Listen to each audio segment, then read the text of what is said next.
What was the most important story of 2019 is currently getting buried.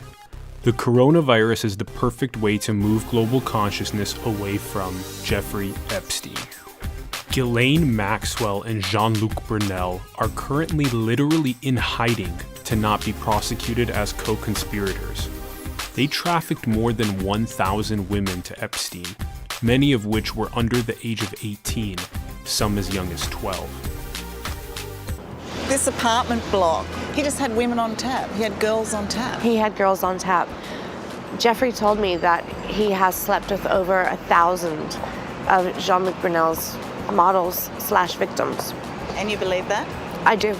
Virginia Roberts Giuffre was trafficked to British royalty Prince Andrew 3 times, starting when she was 17 years old.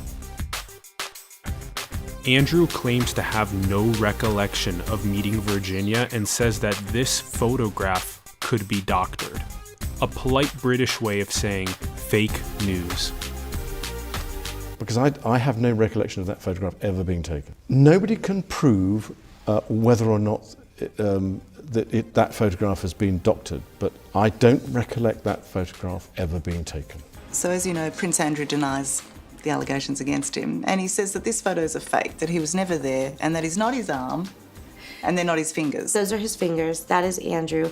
This photo has been verified as an original, and it's been since given to the FBI, and they've never contested that it's a fake. And I know it's real. And he needs to stop with all of these lame excuses. We're sick of hearing it.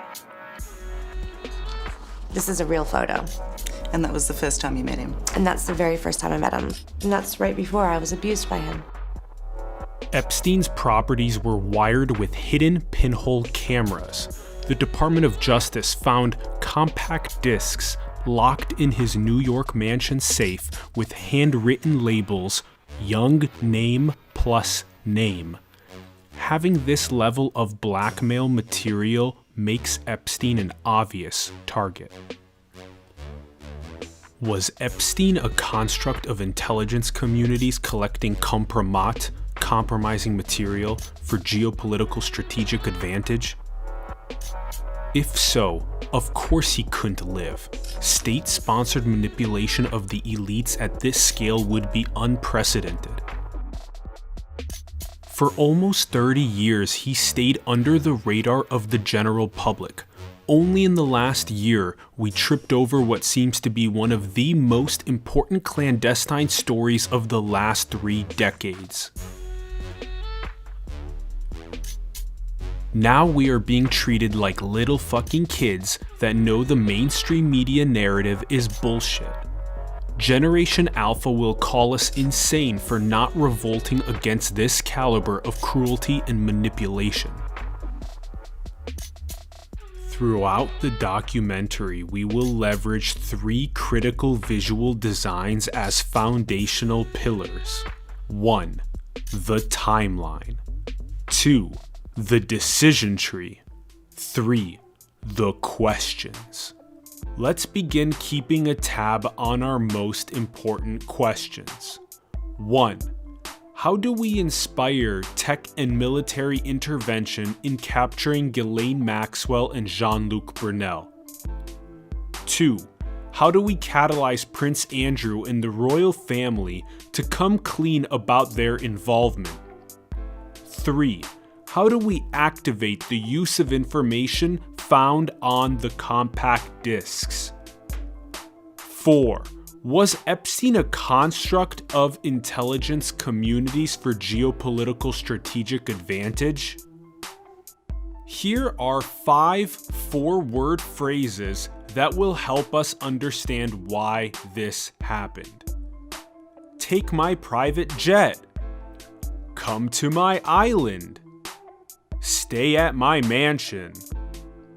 I have young women. I'll write a check. Ethics seem to fly out the window when money, luxury, sex, and power are offered to humans. Epstein targeted the most primordial instincts of the global elite. He got more people to think with their dicks than with their hearts. He was an ego masseuse through pedophilic honeypotting. Imagine Epstein bouncing a very attractive 22-year-old woman on his knee to taunt powerful elites like a sapiosexual Hugh Hefner. Finding no signs of childhood trauma, what were the main reasons for Epstein's actions? A swift climb up the Bear Stearns hierarchy to become a limited partner after just 4 years in 1980. Advising the bank's wealthiest clients on tax mitigation strategies, violating Regulation D of the SEC, joining Tower Financial Corporation, which imploded as one of the biggest Ponzi schemes in American history, losing investors over $800 million in today's money. By 1991, Leslie Wexner, chairman and CEO of L Brands, with flagship companies Victoria's Secret, Abercrombie & Fitch, Express, Bath & Body Works, granted Epstein full power of attorney over his affairs. Maria Farmer has filed a sworn affidavit in federal court in New York alleging Leslie Wexner sexually assaulted her in the summer of 1996. Epstein attended Victoria's Secret fashion shows, hosted the models at his New York City home, and helped aspiring models get work with the company. He became fluent in offshore tax havens, reducing federal income taxes by 90% while being a part of the US banking system. This cocktail of hunger for sex and greed seems to be a perfect foundation for what transpired. Epstein was apparently moving money in the tens of millions in the early 2000s and began funding heterodox science research and education through his foundation. But where are Epstein's financial and trading records, his SEC filings, his taxes? What's the source of his wealth? In 2005, evidence of pedophilia came to the surface, which quickly avalanched into 50+ women with basically the same story against one guy. Anybody would be fucked for life if this happened to them, but not Epstein. With a quick visit to our timeline, we see that in 1953, Epstein was born. Then in 1980, he became an LP at Bear Stearns. In 1991, Leslie Wexner granted him full power of attorney over his affairs. Also in 91, Robert Maxwell died with his stolen $570 million fortune in pension funds. In 95, Ghislaine Maxwell became Epstein's best friend and began creating playbooks for procuring girls. In 2001, Virginia Roberts Giuffre was trafficked to Prince Andrew. From 2002 to 2004, Epstein was moving tens of millions of dollars. He began funding heterodox science, and this even includes the former Israeli Prime Minister Ehud Barak. And in 2005, evidence finally arose of pedophilia, and that very quickly snowballed into 50+ women. His lawyer, Alan Dershowitz, who Virginia says she was trafficked to at least 6 times, the earliest when she was 16, helped negotiate the deal of a lifetime for Epstein. He ended up only pleading guilty to a state charge of procuring for prostitution a girl below age 18. How did our justice system produce such a careless result which essentially shut down an ongoing FBI probe into whether there were more victims and other powerful people who took part in Epstein's sex crimes? Alexander Acosta, then the U.S. Attorney for the Southern District of Florida, said he offered a lenient plea deal because he was told that Epstein belonged to intelligence, was above his pay grade, and to leave it alone. To give you an idea of what our justice system is supposed to do, after more than 100 women made public allegations against Harvey Weinstein, on February 24, 2020, he was found guilty and sentenced to 23 years in prison. Guess what? Alan Dershowitz was on his legal team. Dude, why do you represent people like this? Why does Harvard even continue their relationship with you? Listen to these quotes from Dershowitz. The defendant wants to hide the truth because he's generally guilty. The defense attorney's job is to make sure the jury does not arrive at that truth. Here's another one. Judges are the weakest link in our system of justice. This guy is old code that is about to be archived. Let's add 4 more questions to our list. 5. How do we find and interview Leslie Wexner? 6. Where are Epstein's financial and trading records? His SEC filings? His taxes? What's the source of his wealth? 7. Who told Alexander Acosta to leave Epstein alone, and why? 8. Why is Alan Dershowitz continuously defending sexual abusers? Meanwhile, Ghislaine Maxwell has darkness in her family lineage. Her father, Robert Maxwell, stole about $570 million in pension funds, affecting 32,000 people. He died in 1991 on his yacht, ruled a suicide. Ghislaine thinks it was a murder. She moved to NYC, became a socialite, met Epstein around 1990, and began playing a central role in both his public and private life, with many nicknames: main girlfriend, lady of the house, aggressive assistant. Epstein referred to Ghislaine as my best friend. She was friends with Prince Andrew and introduced him to Epstein in 1999. They often socialized together. She created a playbook for procuring girls, targeting young financially desperate women and helping them advance their careers. It was organized like a pyramid scheme. One girl, Courtney Wild, brought Epstein 50 to 70 new girls, some of which were 14, 15, 16 years of age. Yeah, definitely targeted, children like myself that were vulnerable to him and his money, and we felt like we were being helped and saved by him when ultimately he was just preying on us. Determining criminal liability becomes tricky when the victims also become perpetrators. There were also several women furthering Epstein's work, acting as personal assistants for up to 20 years, keeping names, calling girls, arranging travel, lodging, and encounters. The amount of global elite intertwined with Epstein is very large. Many were just friends before the surfacing of pedophilia, others were business acquaintances, some of which kept engaging with him after his first jail sentence and sex offender registry. Like Prince Andrew, coming to visit Epstein in 2010 after his sentence with this notorious photo walking together in Central Park. Also, this notorious video of him looking out the New York mansion door after escorting a woman out. Lastly were those that participated in the sex trafficking. Many world leaders, organizations, Hollywood celebrities, entrepreneurs, and even scientists got lured in.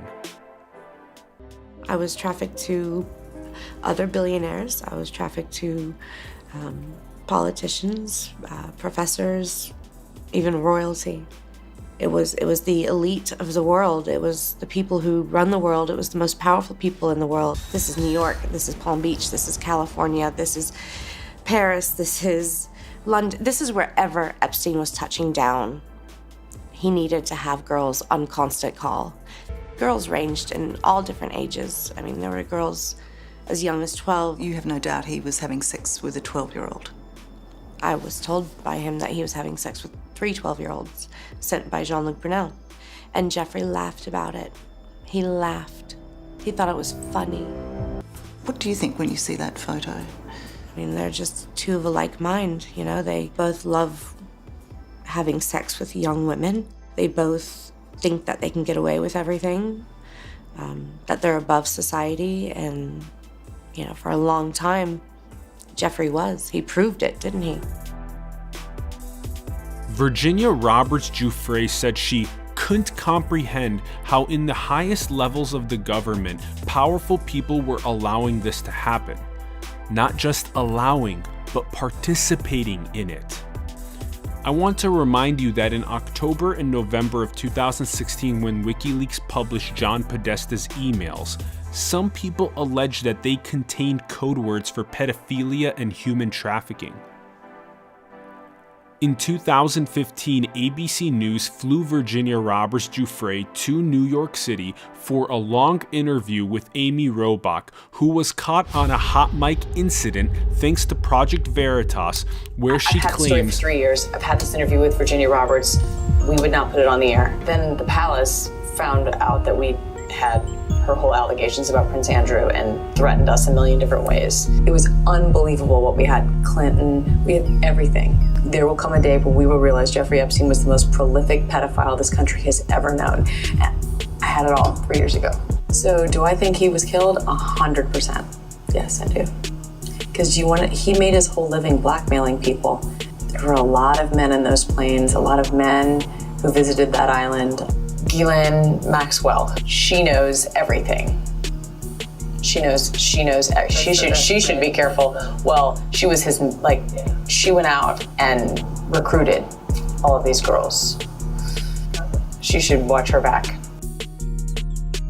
The palace threatened us a million different ways is a very important segment. The UK is bullying the First Amendment of the USA.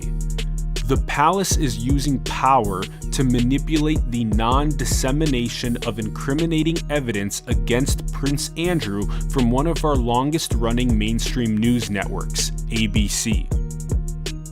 Was Prince Andrew's name on any of Epstein's compact discs? Given the USA-UK geopolitical alliance, which since World War II has been called the special relationship and the cornerstone of the modern democratic world order, would our Department of Justice go as far as to incriminate Prince Andrew by sharing video evidence affirming that he lied during his interview, or would the DOJ burn that shit the second they found it? A lot of complicated geopolitics rest on the best friends USA-UK relationship. Since it works in the palace's favor to refuse allegations from afar, why would Andrew give the interview where even a child can see something's fishy? Time to add 5 more questions to our list. 8. Are Robert Maxwell's $570 million stolen fortune and the $577 million fortune of Epstein one and the same? Number 9. How do we find and interview Epstein's personal assistants? Number 10. What relationship, if any, do John Podesta's emails have with Epstein's sex trafficking? 11. What insight does the royal family threatening ABC News to not air the story provide? 12. Is the USA-UK geopolitical relationship the reason for apathy in investigation? I would also like to remind you of the 2019 college admissions bribery scandal where 33 parents paid more than $25 million to Rick Singer to falsify disability reports, have other people pose as students to take the tests, get athletic coaches to lie, Photoshop kids into athlete pictures, the worst scandal involving elite universities in the history of the United States. Families can make donations of $10 million to inspire admissions to take a second look at their children. Money, once again, taking a shit on ethics. It is a zero-sum tournament. It's not a positive-sum education. It's not about education. It's a Studio 54 nightclub you're running. There have been myriad lawsuits against Epstein and Maxwell, many of which were surprisingly just settled for undisclosed sums outside of court. After accusations became public, several people and institutions returned donations that they had received from Epstein. Harvard University announced it would not return any money, again showing how elite universities are stepping into fuck you power. Harvard's endowment is over $40 billion US, which is more than the GDP of each of the bottom 100 countries on Earth.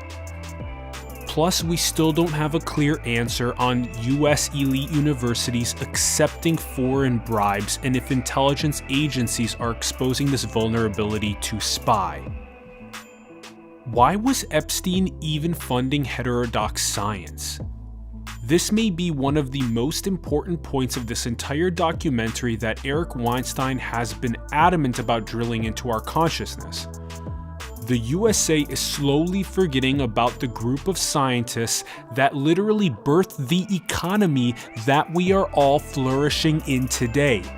Theoretical physicists, whose discoveries have given us semiconductors, which are the basis of all modern electronics, communications, including telecom, the internet, GPS, electromagnetism, including the spectrum, nuclear power, weapons, molecular biology, which unlocked the code of life, and all the micro optical imaging equipment, the medical of which saves your family's lives.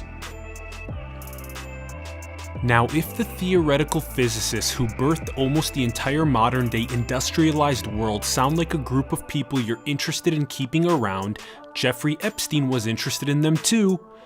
As Eric puts it, a Ferrari that we left with the top down with "Steal Me" written on it in different languages. Epstein found this niche, and other intelligence communities from around the world will find it too if we don't pay the top members of the scientific community who literally created our economy. It's a question of national interest. 2 words: theoretical physics.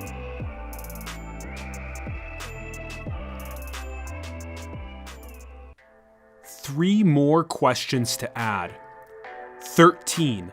What were the terms of each of the Epstein-Maxwell out-of-court settlements? 14. Why is Harvard University not returning the Epstein money? 15. Was Epstein exposing the weakness of our theoretical physics community being poorly funded and ready to be stolen? Alright, back we come to the timeline.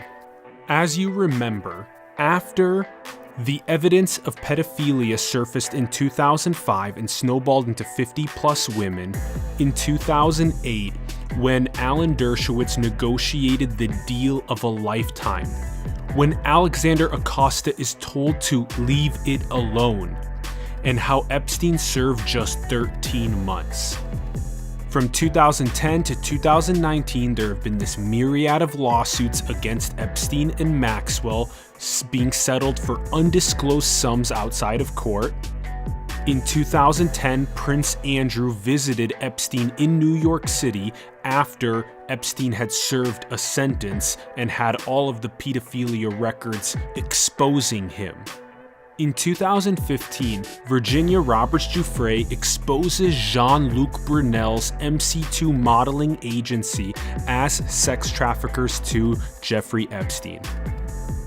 Also in 2015, ABC News interviews Virginia and the royal family threatens ABC.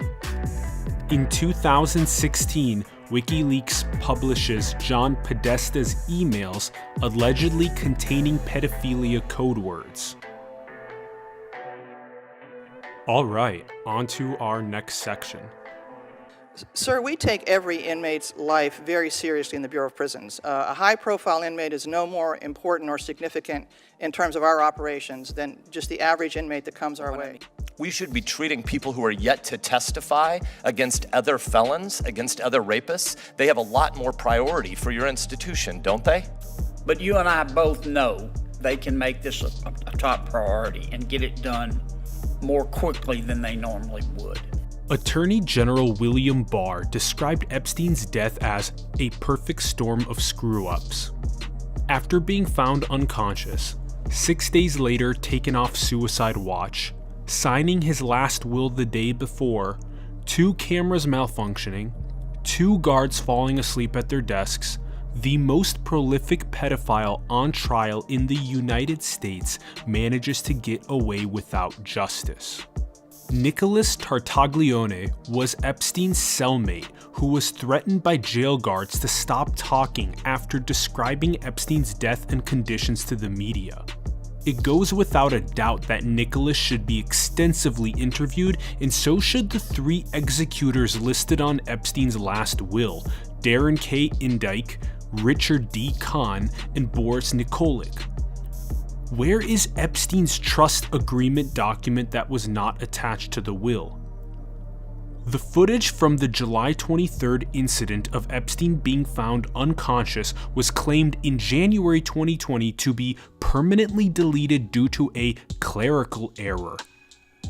Epstein was reportedly depositing funds into prisoners' accounts to gain favors and buy protection. Epstein's left and right thyroid cartilage was fractured, and his hyoid bone was broken, which is said to be more indicative of strangulation than suicide. The blood on Epstein's neck was absent on the bed sheets. The front and back lesions on his neck are more evident of a wire/cord from his CPAP machine than a strip of bedsheet. Guards say they cut him down. But from what? The top bunk? Could someone actually hang themselves this way? The 2 guards are Tova Noel and Michael Thomas, who need to tell us the exact body position when they first encountered him. The noose looks like it's still hemmed. What tool did they use to cut the noose?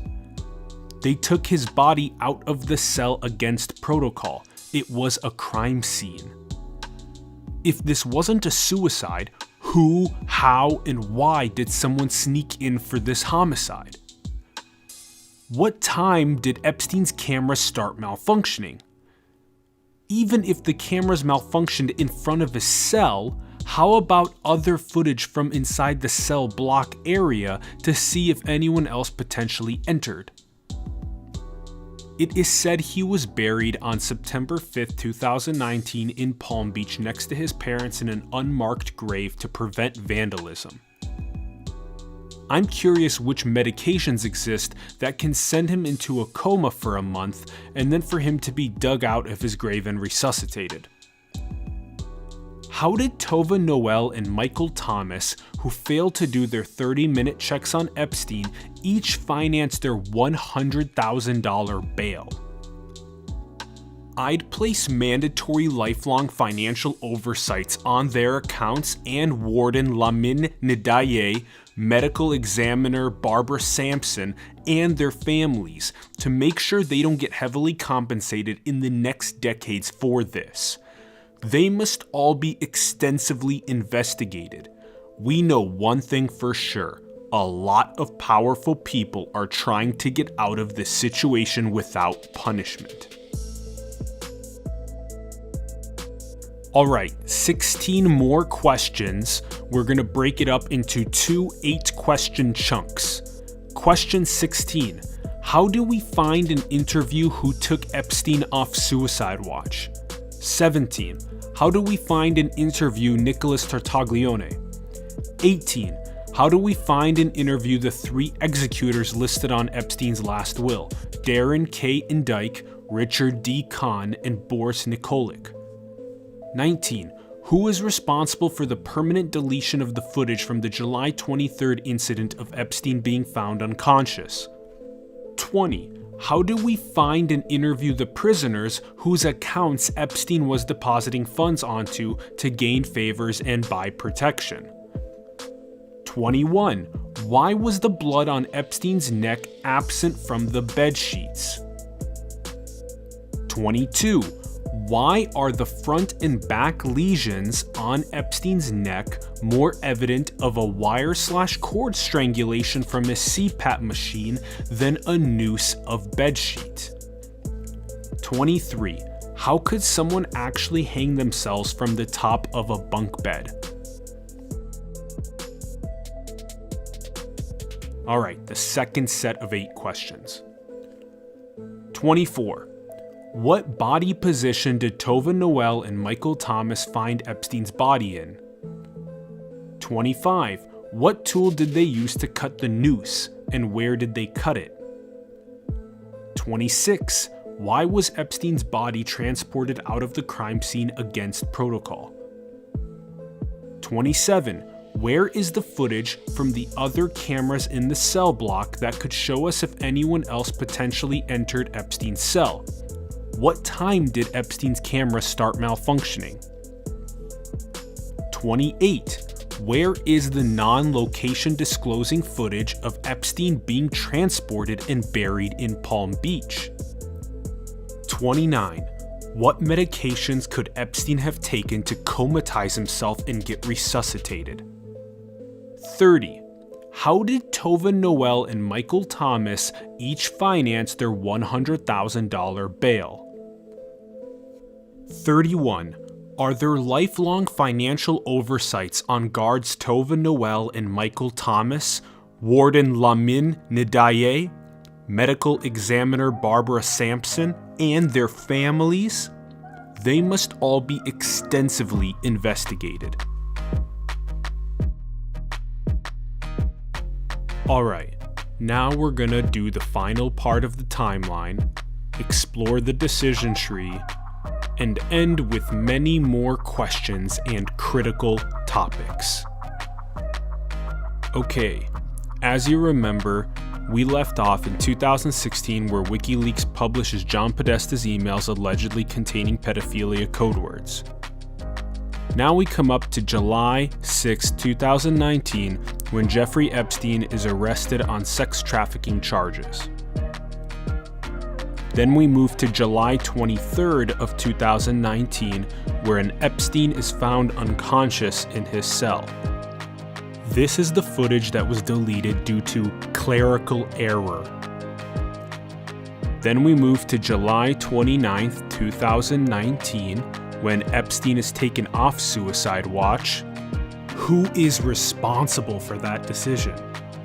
Then we move to August 8th, 2019, when Epstein signs his last will and testament, literally a day and a half before his death. On August 9th, 2019, Epstein's cellmate is transferred out and no replacement cellmate is brought in. On August 10th, 2019, 2 cameras malfunction, 2 guards fall asleep, and Epstein is found dead in his cell at 6:30 a.m. From August through October 2019, the medical examiner says it's a suicide, Michael Baden says it's a homicide, and Epstein is buried in Palm Beach. On to November 2019, when Project Veritas releases the ABC News Hot Mic, Prince Andrew gives the BBC interview, and Michael Thomas and Tova Noel are each released on $100,000 bail. And on to 2020, where Ghislaine Maxwell and Jean-Luc Brunel are still in hiding. We have now experienced the coronavirus pandemic, and there are few efforts by intelligence and journalism communities to get to the truth.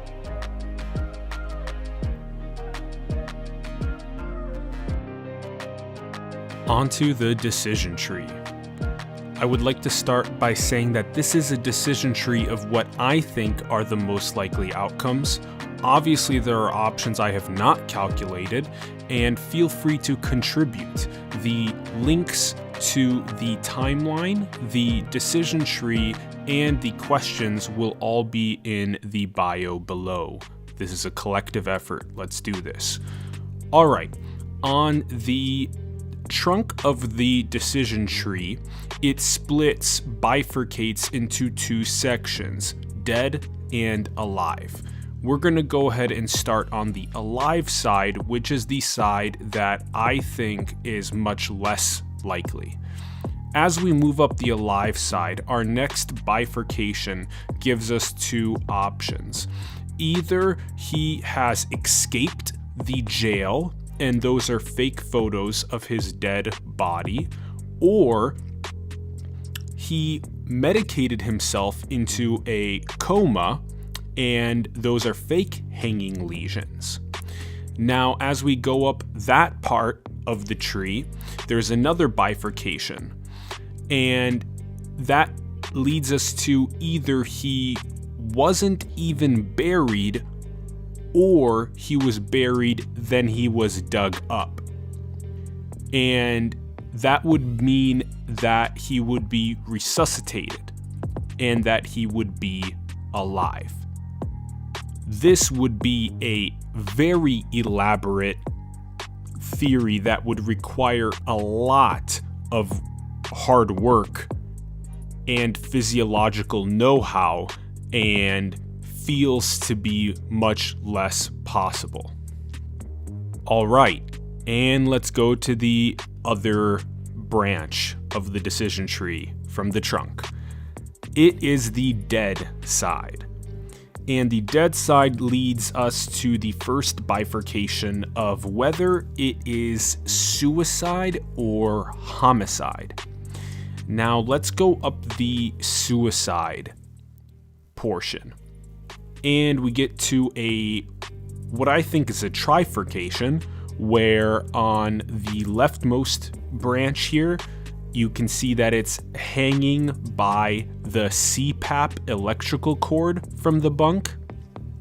The center branch is that he over-medicated and that those are fake hanging lesions.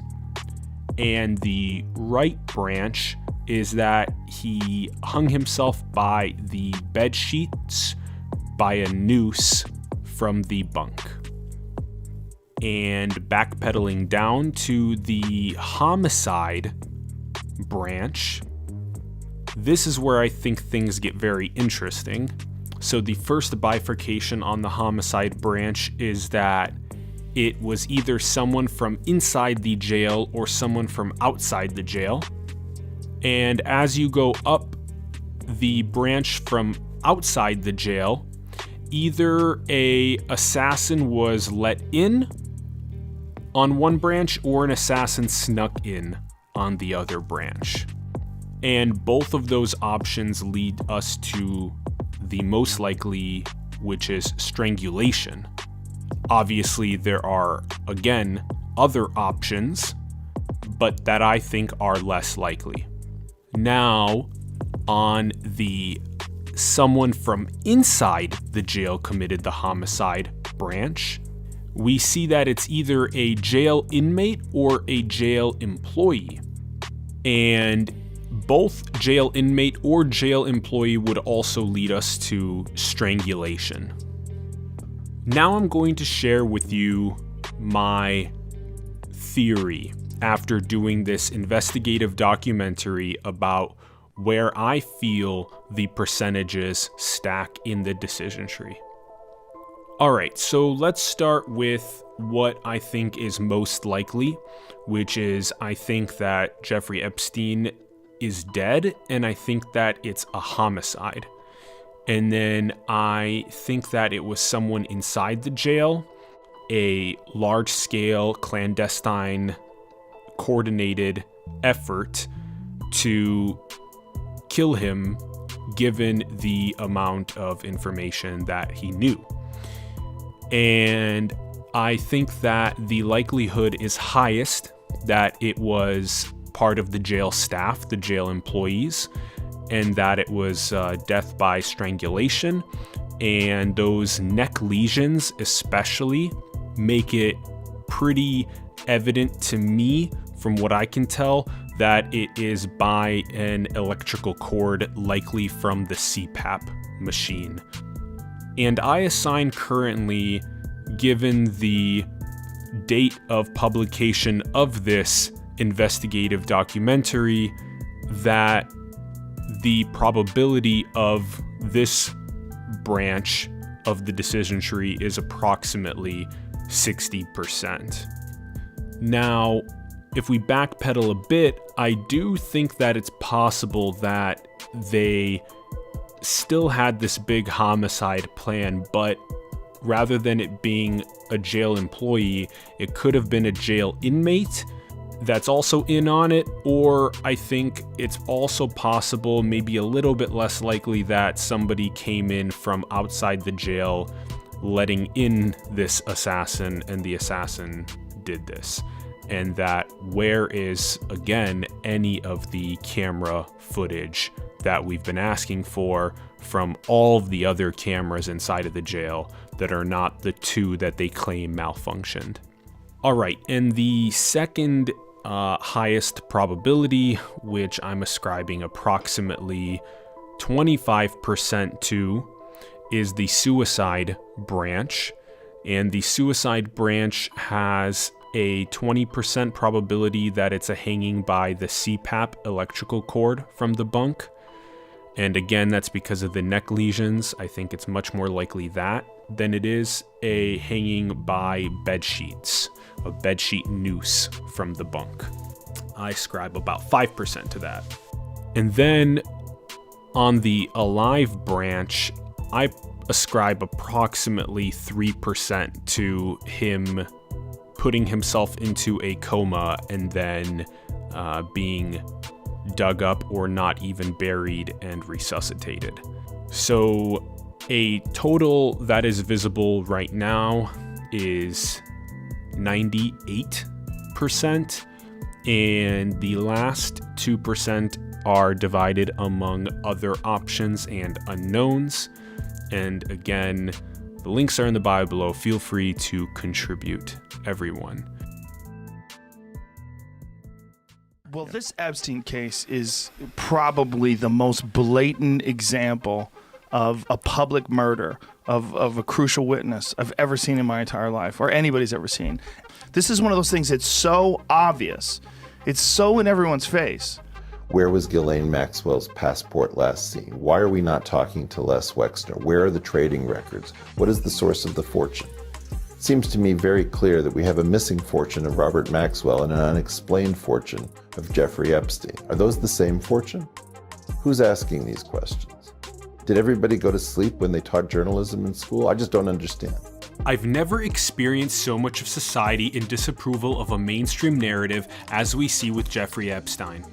The last time something with such disapproval happened was September 11, 2001, which approaching 20 years later has been conveniently swept under the carpet and sealed.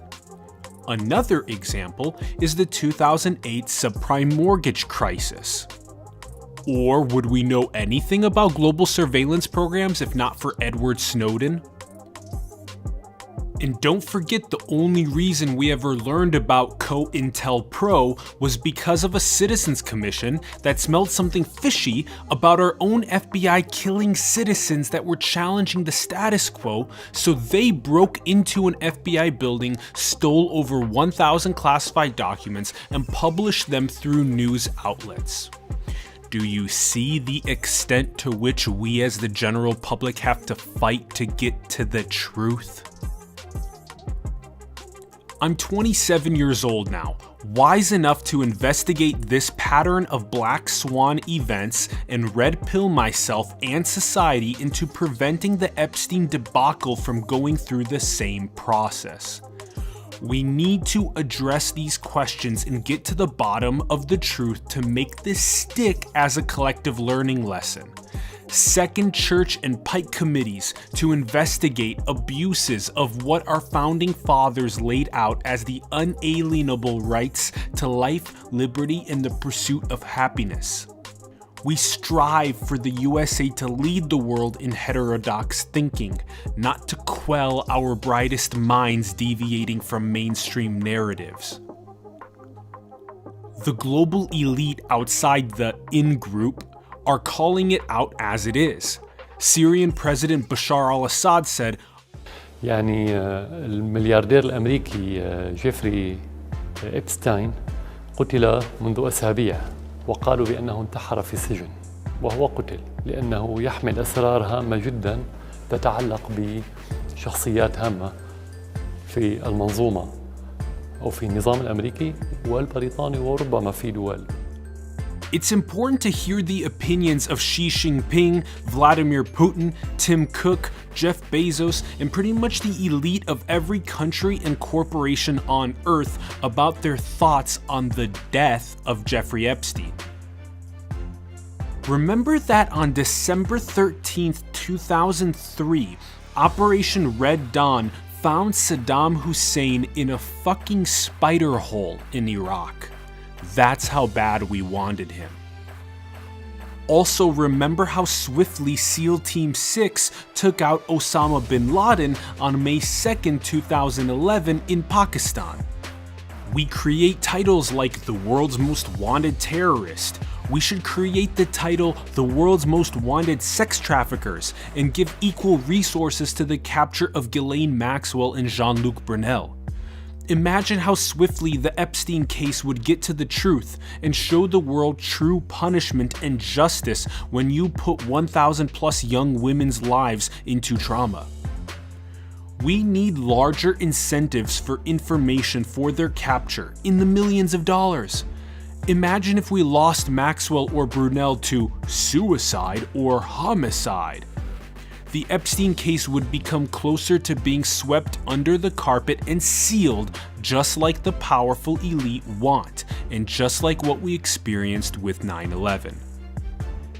Maxwell and Brunel have become reasonable targets for search warrants based on probable cause in a high crime like underage sex trafficking. I think Apple and Google should work with the United States government to deliver justice to the victims and prevent further perpetrators by providing phone, text, email, GPS records of Epstein, Maxwell, Brunel, etc. If our major tech companies are not going to provide this data during what will be known as the most prolific pedophilia and sex trafficking this country has ever known, then what do they truly ethically stand for? Big tech in just 20 years has become so intimately intertwined with society that it has become a gateway for foreign influence in not only political elections, but also our everyday consciousness, leading to things like military advantage. The ability to steer billions of eyeballs is unprecedented scale that can also be used positively to galvanize people into justice for these biggest crimes, preventing further traumatic global catastrophes. Imagine greater transparency, where we'd be able to get the video camera footage from Tramp nightclub in London where Virginia says she danced with Andrew, or have safeguards preventing the corruption of the footage from the cameras in the jail where high criminals like Epstein were housed. Alright, 8 more questions to add. Number 32. What similarities does the Epstein Black Swan event have with the COINTELPRO, 9/11, subprime mortgage crisis, global surveillance, and the 2016 US political election? 33. How do we inspire a second Church and Pike committee? 34. Who is behind the idea suppression complex preventing heterodox thinking from emerging in the United States? 35. Who else in the global elite outside the in-group can provide valuable insight into Epstein? Where is commentary from national presidents and corporate CEOs on Epstein? 36. Why is the global journalism community failing to gain even the smallest breadcrumb commentary on the Epstein story? Is this being killed at the editorial or higher level? 37. Why have we not deemed Maxwell and Brunel the world's most wanted sex traffickers and taken them into custody as quickly as Saddam and bin Laden? 38. Why haven't Apple and Google vocalized their compliance in providing records of Epstein, Maxwell, and Brunel? 39. How can we gather other insightful data points like credit card companies providing records of Epstein, Maxwell, and Brunel's transaction history, or video camera footage from places like the Tramp nightclub in London? One heretic opinion I'd like to offer is, I myself have prostituted my body for money and power to higher status men and women. Of course I'm a man doing this, not a woman, creating different dynamics, but I would encourage the women who gained affluence in the hierarchy and are interested in telling a heterodox story about how they were able to accelerate their careers through Epstein, Maxwell, and the global elite to speak as well. This is not just a one-sided story about victims. When you are flown around on private jets, stay at mansions, islands, and spend time around people worth billions of dollars, this is a double-edged sword. Any smart person will tell you to not only get behind the eyes of the Jews in the concentration camps during World War II, but also behind the eyes of the Nazi prison camp guards who thought they were doing the right thing. Get behind the eyes of the orchestrator of it all, Hitler. The deepest empathy is the ability to get behind each of those complex perspectives and realize how it could have easily been you. In fact, it was us. The same goes for all perspectives in the Epstein case. Either you see this as a large collective learning lesson for us to integrate, heal, evolve, and become wiser, or you think of yourself as better than all of those involved and let your ego run rampant to just bite you in the ass later. The more ethically trained you are, and the more we tighten up our social fabric to prevent our most vulnerable from being exploited, the less money, luxury, sex, and power will be able to bypass our moral gatekeepers. Follow the money trail. Don't get tunnel vision. This is a big puzzle with as much clout as 9/11. If you want to red pill yourself closer to the truthful workings of the global elite and their power above the law, then keep the Epstein case at the top of your consciousness.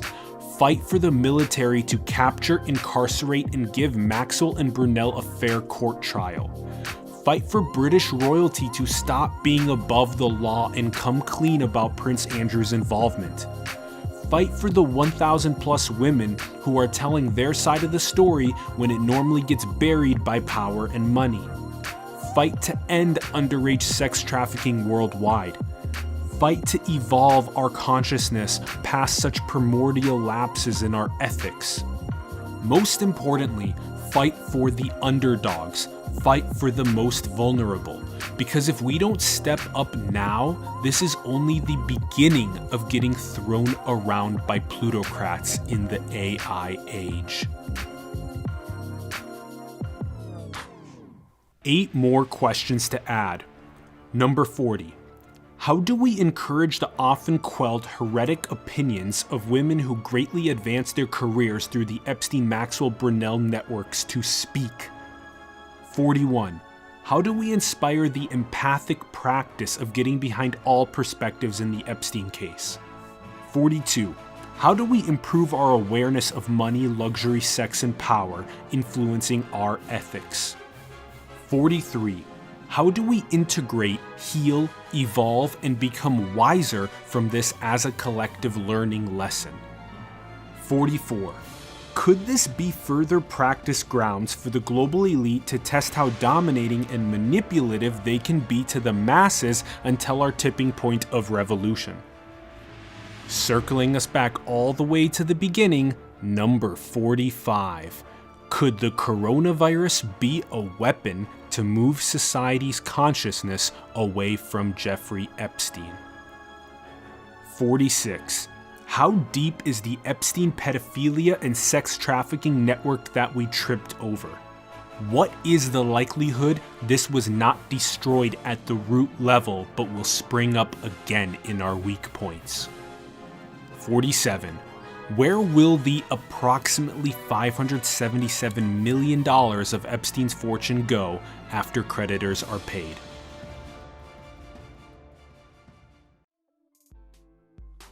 I'm going to end this by telling you something that I hope shakes you alive even more than this documentary did. If you've made it this far, you know, as Eric Weinstein has said, we tripped over an enormous structure. The black swan of Epstein is as large as COINTELPRO, 9/11, the subprime mortgage crisis, global surveillance, and the 2016 US political election. Imagine massive, dark octopus tentacles permeating geopolitics, tied up in institutions, natural resources, and the global elite. We are the light. We give a fuck about sense-making. We care for our most vulnerable and want to architect a just social fabric for all to unleash their gifts. We are archiving the old code and ushering in the next evolution of consciousness. We have the internet and massive creative potentials on our side. Build, ideas, and making. Engineers, artists, scientists, business people, spiritual leaders, get creating.